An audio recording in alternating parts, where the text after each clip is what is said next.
Welcome to the Geekcentric podcast, and welcome to our spoiler-free review for Kung Fu Panda 4, Skadoosh.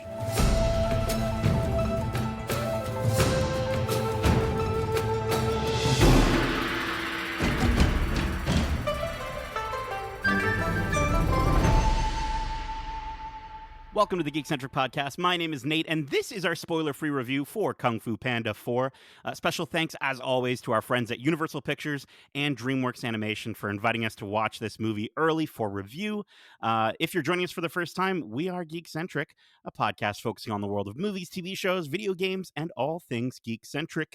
Joining me for today's Kung Fu review, we've got the Furious 2, my panda pals, Megan and Darcy. How are you doing? Doing good, thanks. Yeah, great. Doing good. You know, I had a huge hankering for noodles for some reason after watching this movie. So I had some noodles tonight. But I'm also thinking, like, I don't know, man. I want to get some dumplings somewhere. I don't know. You guys, are you dumpling people? I mean, I this like movie, dumplings. yeah, to be totally honest with you, I don't know if I've ever had one. Well, okay. Whoa. Well, then we need to fix She's that off. because they're She's delicious. off the Kung Fu podcast. Get her out of here. Yikes. We were going to do Bye. a whole Kung Fu Panda podcast we were going to announce, and Megan was going to host it, but no. No, you know what? We'll have to change that for sure. Yeah. But you know, guys, here we are. We're here with the KFPU, as I like to call it, the Kung Fu Panda. KFPCU. There you Kung go. Fu Panda Cinematic Universe. And this franchise has been around since 2008. It's crazy that it's been 16 years since we first enjoyed the first Kung Fu Panda movie. I wanted to know for each of you, and we'll start with Megan, what was your journey like with Po and this franchise? Well, when the first movie came out, 2008, I would have been 15. Whoa. So definitely like over the age of kind of who these movies are directed at, but as a longtime lover of animation, I obviously went and saw it and absolutely loved it. Huge Jack Black fan also. Mhm. So like you see a title with Jack Black as the main character, you got to go. You're in. And it didn't disappoint at all. It was super funny, fantastic cast, and a great story to follow. As we kept going through movies, I think we all kind of share the same feeling that they're a little repetitive, but still fun to go see. A little bit of a change in storyline between 1 and 2 because you watch him go from being absolute garbage at Kung Fu and then going through the process of like being a dragon warrior and being part of the Furious 5 team and Mhm. you know getting into his hijinks as he always does, but it's never been like a big huge part of my animation love. I reserve that DreamWorks wise for maybe different movies, but How to Train Your Dragon. yeah Yeah, we all know. I don't want to like say it, but No, that's fair. Darcy, how about yourself? I mean, yeah, I was, I think, 16 when the first movie came out. So I was in high school. I remember going with my buddies. You know, movies were a regular thing we did. And when it came out, we were like, yeah, Jack Black, why not? Mhm. And then the second one came around, and I'm pretty sure the same thing happened. It was obviously after high school at that point for me. But me and my same group of friends were like, oh, we're hanging out this weekend. Do you want to go see Kung Fu Panda 2? The third one completely slipped off my radar though, because like you said, the story gets repetitive, and I was like, I've seen 2, I don't need to see another one. But going back and watching that third one, it is still an enjoyable movie. Like the whole franchise is fun. It's just, it's not, breaking the wheel or anything like that or doing anything new. It's just telling us the same old stories basically that we've already seen in other formats. So not to take away from it, Jack Black's always fun, and I'm always down for a fun romp where he's voicing the main character. So yeah, it's an enjoyable time. And were you Darcy? Because I know you're a huge metalhead. Were you a fan of Tenacious D? Oh, of course. I was a prior big fan to- of Tenacious D. Yeah. That was like, I was watching as much as I could find on YouTube of their first sketch show. And I had that first album that I probably played 100 times in like a month. So Very yeah, nice. big Tenacious D fan. Very cool. Yeah, I think for me it was like, oh, the guy from School of Rock is in Right? an animated movie. Hell yeah, let's go. It's gonna be so good. But yeah, no, I think it's interesting because I kind of, I think I might have fallen into the the hate train, if you will, not the hate train, but just like the I don't know, like I think I had sequelitis by that point. You know, I think Fair. especially with animated movies, and at the time that it came out, I'm not gonna. I think I was 21 when the second movie came out.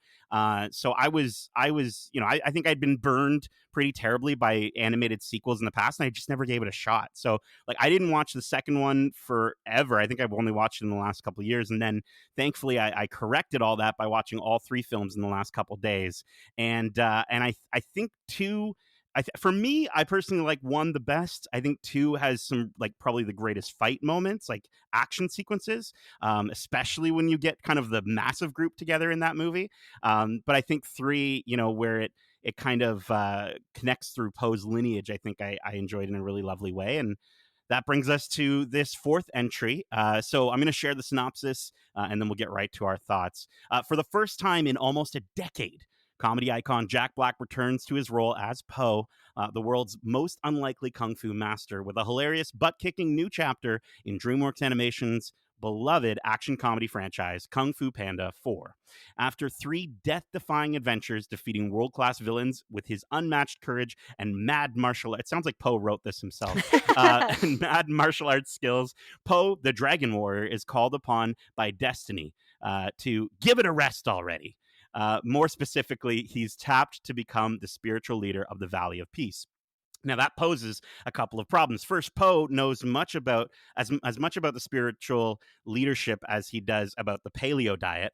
And second, he needs to quickly find and train a new dragon warrior before he can assume his new lofty position. Even worse, there's been a recent sighting of a wicked, powerful sorceress, the chameleon, a tiny lizard who can shapeshift into any creature, large or small. And the chameleon has her greedy, beady little eyes on Poe's staff of wisdom, which would give her the power to resummon all the master villains whom Poe has vanquished to the spirit realm. So Poe's going to need some help to find it, kinda, in the form of crafty, quick-witted thief Zhen, a Corsac fox who really gets under Poe's fur, but whose skills prove invaluable.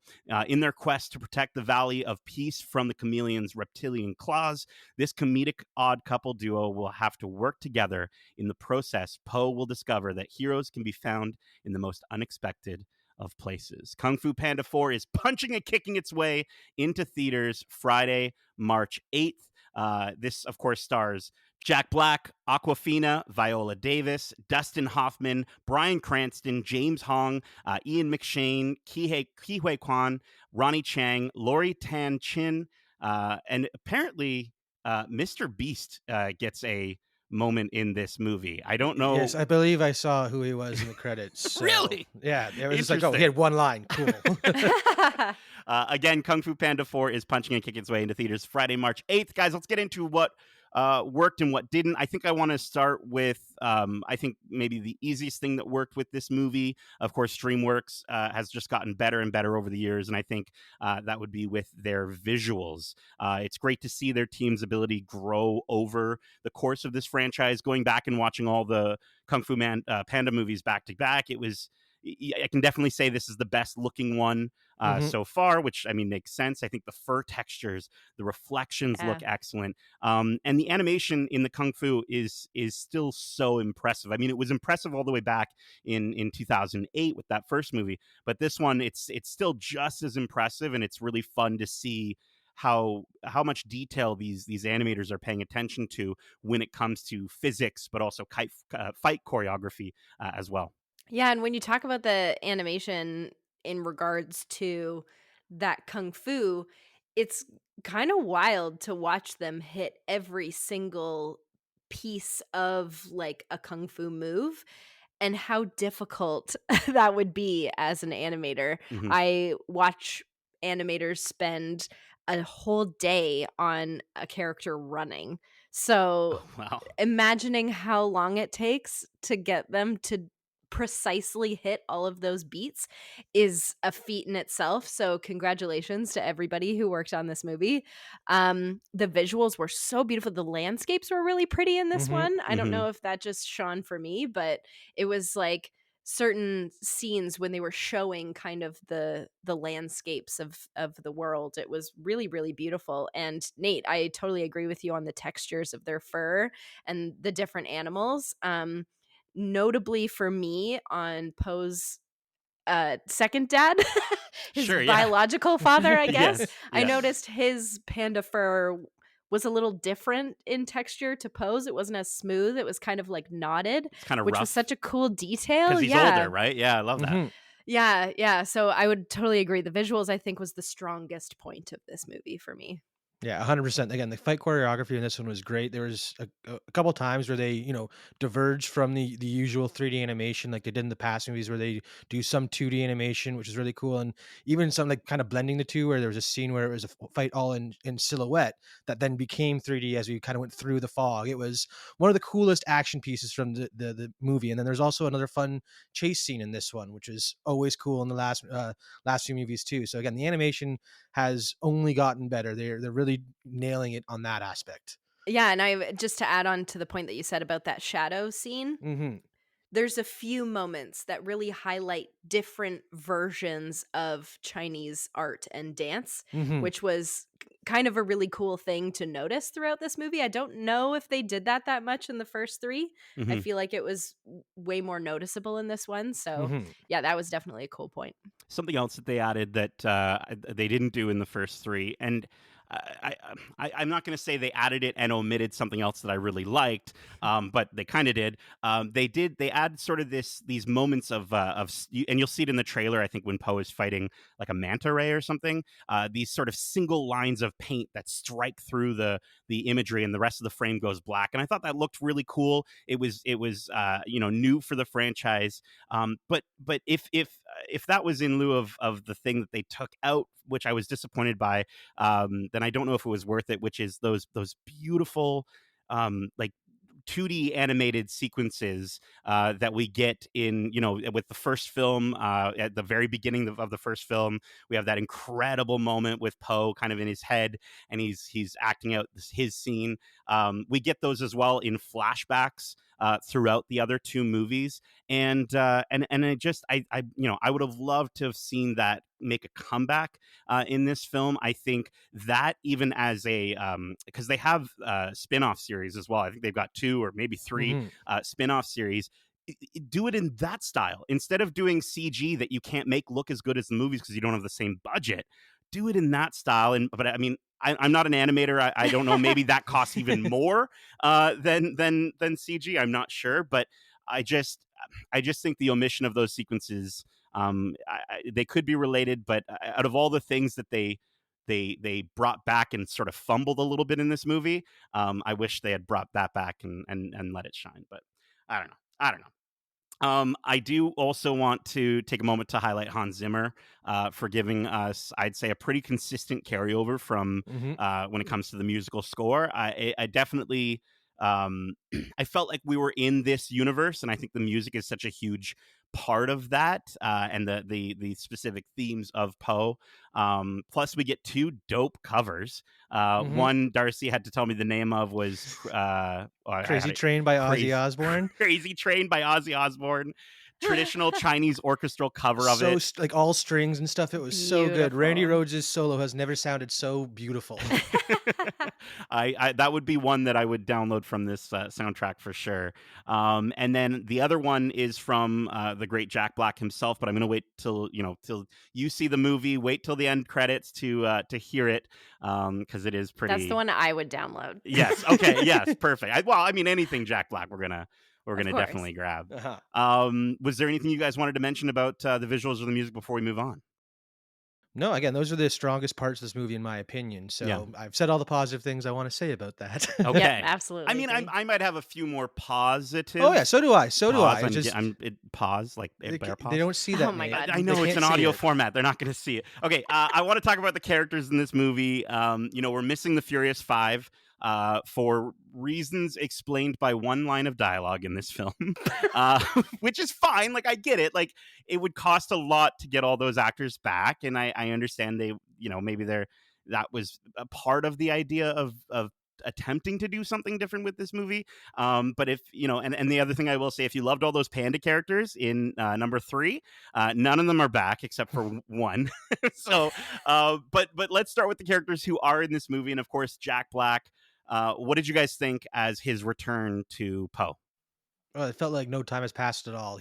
I mean, Poe is basically just Jack Black in panda form, anyways. Yes. So Yeah. I don't think it's very hard for him to step back into those shoes with all the alliteration and kick butt, ways he can say he's going to kick butt, basically. But it was a lot of fun. So he was great as usual. Yeah. Absolutely, I completely agree, and he still brings that, like, very sweet, kind-natured Poe to the screen with all of the fighting and everything that's going on. He's still, like, the cutest little panda, so And I did dig in this movie that, like, and it's true for the entire franchise, but I love how sort of clearly you can see the moments that he's influenced his humor stylings into the character, or into the writing, into the dialogue specifically. And I think he's responsible for probably the some of the funniest parts of the movie, as you would sort of assume. But no, he's like you said, Darcy, he's synonymous with this role, and he's killing it. You can tell he had a really fun time in the booth with this one as well. Mhm. Aquafina is here, plays Zhen, not to be confused with the villain Shen, played by Gary Oldman, who's not in this movie, who's from the second movie. But what did you guys? I want to kind of dig into this, because this is our sort of our new, hero character, heroine character. What did you think of Aquafina as this partner for Poe in this adventure? I mean, I'll get mine over with because it's not great. I have a very specific opinion on this, and I would never tell somebody that it's bad. It's just what I like. And I don't love Aquafina as a voice actor. Hmm. Um, I just feel like it's the same every time. I Hmm. don't get much change, and sh- she was one of the really sticky points for me in Raya and the Last Dragon, and I'm gonna say the exact same thing in this movie. She had less lines than in Raya, but um, yeah, I feel like she's just kind of the same character in everything voice wise that she Hmm. does, and it's hard to connect with a character that doesn't really have a lot of layers, I feel. Um, this character is given a lot of layers and it's explained to you the layers that she has, but I just don't connect with the character at all, which kind of sucks. Yeah, I think it's tricky when you're, Jack Black is a character in himself. Yeah. So him coming to the character of Poe and making Poe him, in a sense, right, like we just talked about, that's going to be a big version of this character. Aquafina, I'm not sure. Like you said, it's just her. It's not really a character of Aquafina that maybe outside of this role that's coming into this role. It's just Aquafina, and I think to some of the elements similar to what she did with in Raya, where I said earlier, you can tell where Jack Black is bringing in some of his humor. You can tell where Aquafina is riffing and bringing in some of those sort of more, I guess, modern stylings Yep. of dialogue that I don't necessarily know fit the world as well. And I get that this is for kids. I get that that's meant to connect with the younger audience that this movie is intended for. But I just find that it misses the mark on both fronts for both audiences more often than not in this movie. And she wasn't my favorite part of the film, unfortunately. And she's supposed to be so integral to it, so that puts a bit of a damper on it.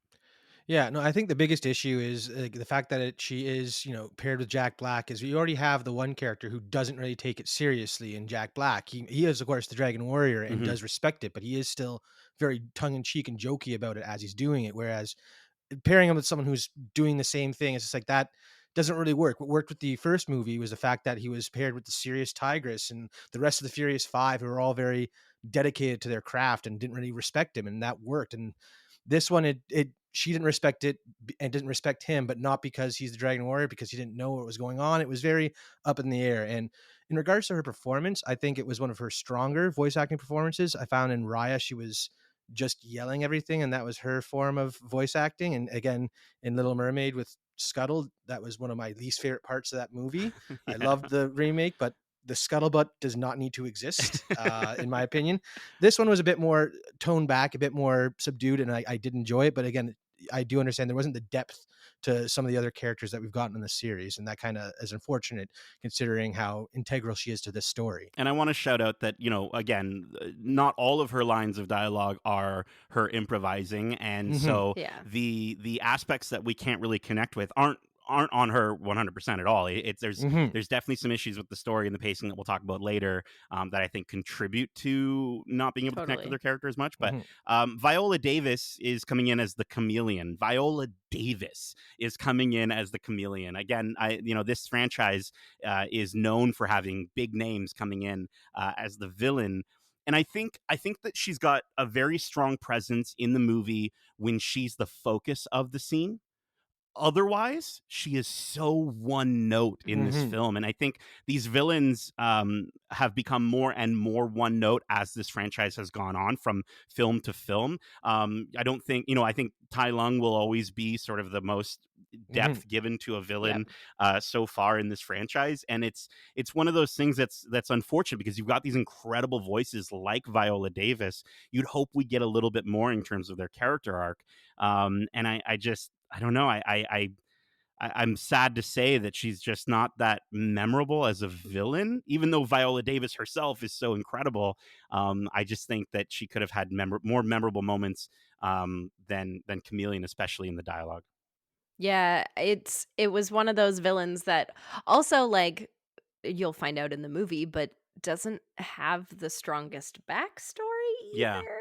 Mhm. So, Hmm. again, another character that I just don't really care about, And and whose she's motivations we've the seen villain. literally in the Yes, last film. countless It's the same times. thing. Yeah. Mhm. Yeah. Yeah. Yeah, it's unfortunate because they clearly spent time telling two different stories with this movie, and as enjoyable as one of those stories was, I feel like it was taking away from the main plot line, and that's kind of where Viola Davis' character got stuck, was on that second plot line that was the important one, but because they were split between two and going two different ways, it kind of fell by the wayside. So she did a great job, just wasn't given much to work with, really. Yeah, yeah. Also, I would say Ke Huy Quan as Han the Pangolin. I think I remember kind of nudging you, Megan, while we were in the theater. I'm like, oh yeah, okay, great. There's Key. Like I love Key, and I think it's interesting because we get a character who is not just the kindest person in the world that Key is kind of known as, or could be typecast as. This character is a little bit. Uh, there's a little bit of a darker nature to the character, which I thought would have been so much fun for him to explore had we gotten more than like two He's in, minutes of like, him. 3 Mhm. scenes? I Like don't know.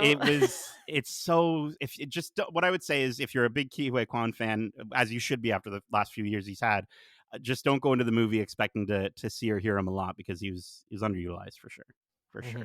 Mhm. But my favorite characters in this movie, who I don't think were underutilized, and were probably my favorite part of the movie, has to be the dynamic duo of James Hong as Mr. Ping and Bryan Cranston as Poe's other dad, Lee.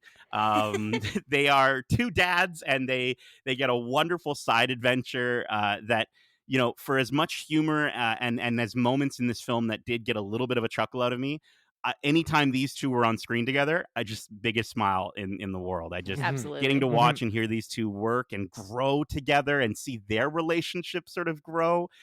They're just the two most unlikely dads, which is great because Mr. Ping and Poe had the dynamic of being two unlikely, father and son, and now we get these two fathers of the same son. I love them so much. I love them so much.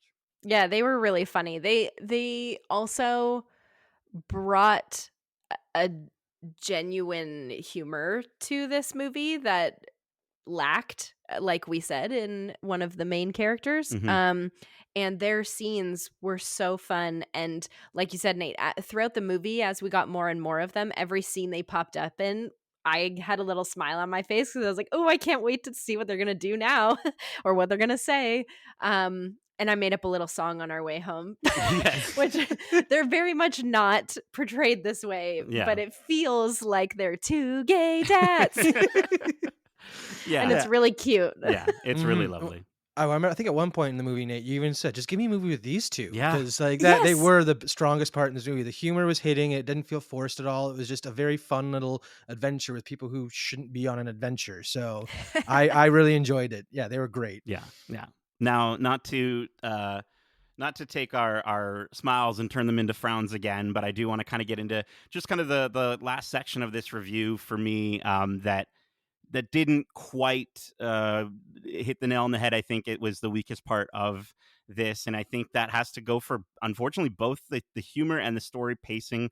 I think that the humor is better than the story pacing. So starting with the jokes, there's a blend of physical comedy for younger viewers, and then there's also a mix of highbrow and lowbrow humor, and like, you've got me chuckling at moments, like when Poe and Jen are being chased in that amazing chase scene that you mentioned, Darcy. Mhm. They're being chased by bulls through a literal china shop.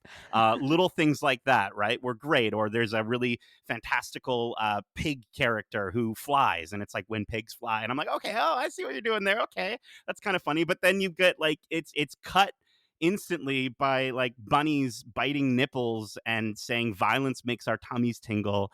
Uh, and it just, to me, I'm like, okay, but like, I understand like that this is inconsistent for adults who want to enjoy the movie, and obviously the intended audience will be fine. But we've seen countless other animated movies, and even ones within this franchise, pull off a more consistent humor that Mhm. works for everyone. And it just sort of felt like they were sort of reaching for the bottom of the barrel with a lot of these moments, and it was kind of eye rolling. And again, I get that some kids are going to like that, but honestly, when it comes to any movie, I think that creators should give kids the benefit of the doubt, that it doesn't have to be the lowest hanging fruit. It doesn't have to be the pants getting stolen, that make people laugh. Oh, haha, he has no pants. Like, I think that kids are smarter than that, and I think movies should respect that. And I just, it was a little bit disappointing for me in the humor department for sure. Yeah, I agree. I feel like in animated movies, it's more common for the verbal jokes to be the like quote unquote smarter jokes because kids don't really laugh unless it's like a really stupid knock knock joke. For And sure. not intelligence wise, but like very plainly laid out for you. Whereas or like they love the physical comedy. Hmm. Specifically, one moment that's in the trailer that I knew was going to get a laugh in the theater because we had like probably almost 50% kids in the theater we were in. Mhm. Yeah. In the trailer, Poe's about to sneeze and is gonna wake up a big group of them, and automatically, what's her name? Jen. Yeah. Jen, plugs his nose, and you watch the like pressure go through his whole body, and a tiny little fart pops out. And when that happened in the trailer, I was like, "Oh, that's gonna be the big gag that Yeah. everybody loves." Yeah. Um, but yeah, I feel like in a lot of the verbal jokes, we got some really, like, low-hanging fruit, Yeah. and it initiated a lot of just, like, exhales from me. Because at the end of the movie, Darcy's like, "You laughed." And I was Both of like, you guys were laughing. You "Well, guys were yeah, laughing at but most of these s" jokes that you're saying are dumb. A pity laugh is still a laugh. Sure. All I'm saying. Sure. That's fair. You're not wrong, you're That's not wrong. fair. Yeah. Like, Yeah. I mean, it was weaker than previous movies, but again, having watched the last three in the 2 days going up to this one, a lot of the jokes are low hanging fruit. Just sometimes they hit better. Hmm. It's just this one felt very forced. That's the issue. Like Yeah. low hanging fruit, go for it by all means. If it's done well, it can still be funny for all ages because low hanging fruit is low hanging for a reason. Hmm. Yeah. But when it feels so forced and so like canned for this movie, that's where it's like, oh, you're repeating gags we've already seen you do in previous movies, and that's where I found it's like like it was funny the first time and it's still funny this time, but you could have tried something different. That's all I'm saying. And this story did feel, especially with its villain, working to gather the kung fu abilities of all the previous villains. And masters, not even just villains too. They don't really talk about it, but it was everyone. Okay. really. Yeah. But like the fact that like that, to me, seems like it's so intrinsic to knowing the first three movies. It's not like you could argue the idea of like, oh well, they're redoing those jokes, Darcy, for a brand new audience, and they're gonna watch this one as their first Kung Fu Panda movie. To me, the stories feel like they're so connected. Yes, They had it's a too chance connected to to do be what a you're talking about. standalone. Yeah, it's too connected to be a soft reboot. It is very much a sequel through and through, Yeah. and then it's recycling jokes that are meant for a soft reboot. And it's like they're not meshing. No, and this is where the story and pacing, I think, are for me the worst of any of the films. In the like in that, from like the story perspective, it's It's so quick. I think this is the fastest one. I think we were like, it's over a little bit quicker than the other ones.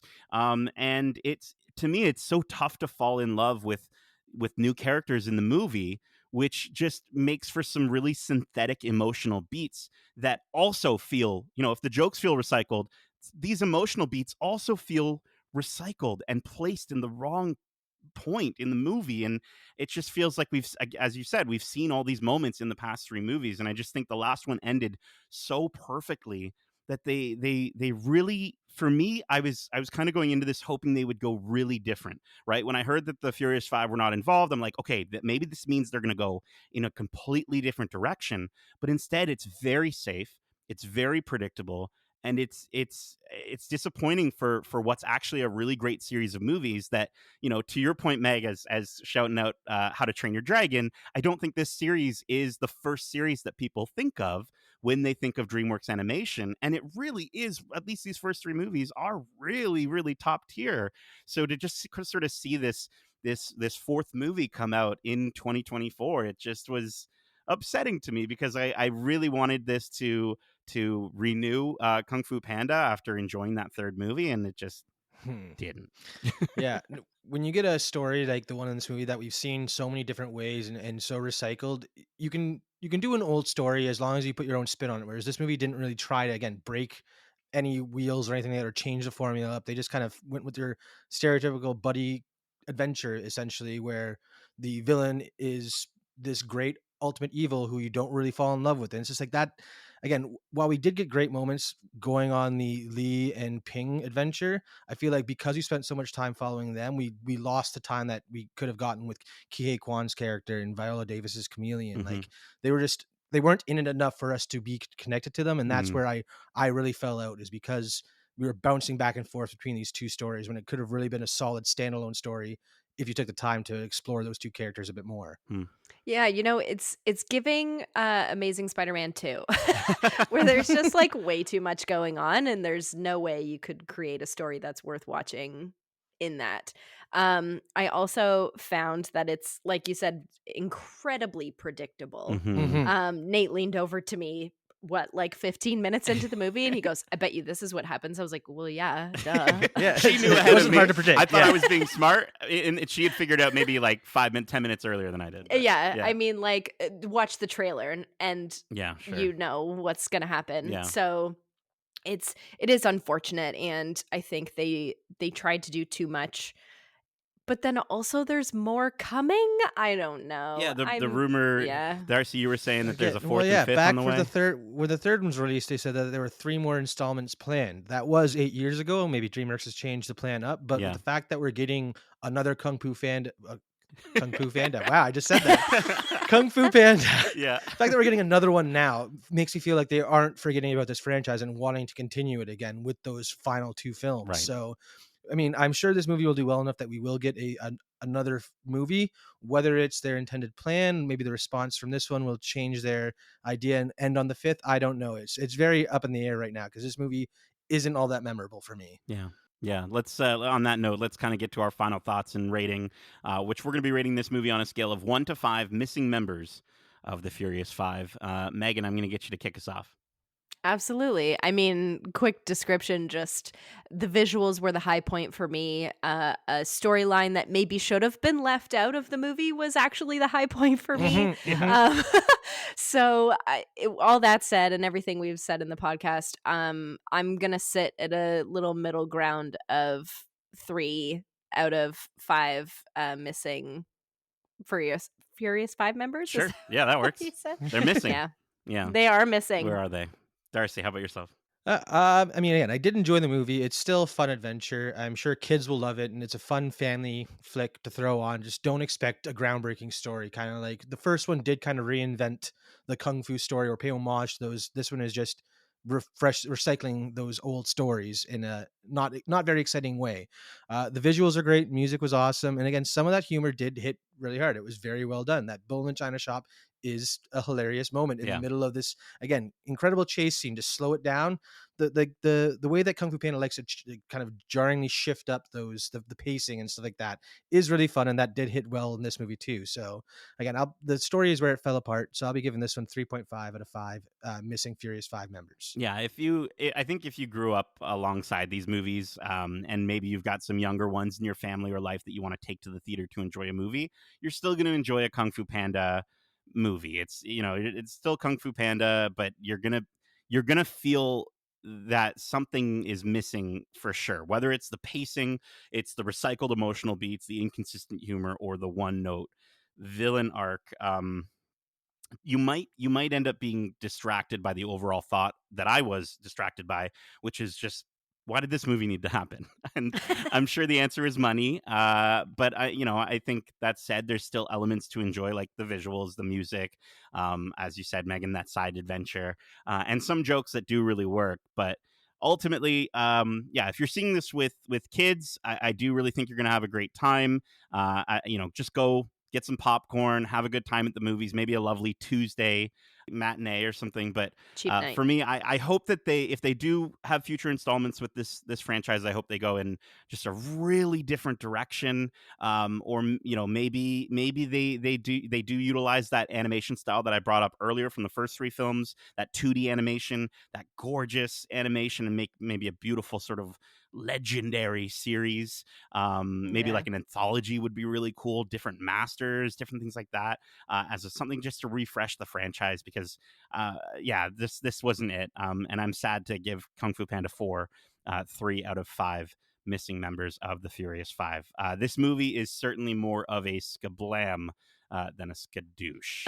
But that is it for this review of Kung Fu Panda 4. We hope you enjoyed it. And if you did, make sure to subscribe to us wherever you like to listen to podcasts, if you haven't already. And if you want to write into the show with your thoughts on this series or any of the shows or movies we cover, well, let me just achieve inner peace by inspiring the next Dragon Warrior, Megan, and she'll enlighten you as to how you can reach us. You can reach us at wearegeekcentric@gmail.com. That's wearegeekcentric@gmail.com.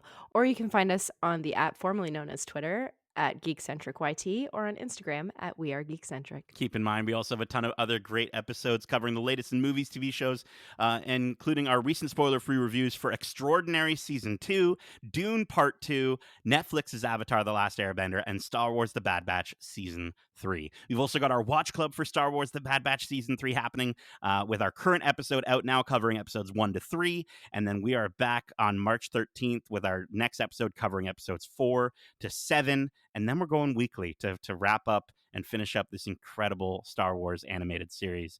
We also have some great interviews out now, like our most recent interview with Paul Sun-Hyung Lee and Daniel Dae Kim from Avatar: The Last Airbender. I was stoked to chat with these absolute legends about what the show means to them. And we also talked a little bit about thirst tweets. So if you're interested in that, go check those interviews out, both here on your podcast service of choice or over on YouTube at youtube.com/geekcentric. And lastly, our Oscars prediction episode is out now. By the time you're listening to this, the Oscars are coming up quick. So if you want to join us for a little bit of the prediction fun, Kevin did a phenomenal job hosting our annual Oscars prediction show for the 96th Academy Awards. So definitely check that out. Subscribe, leave a review. It helps so much.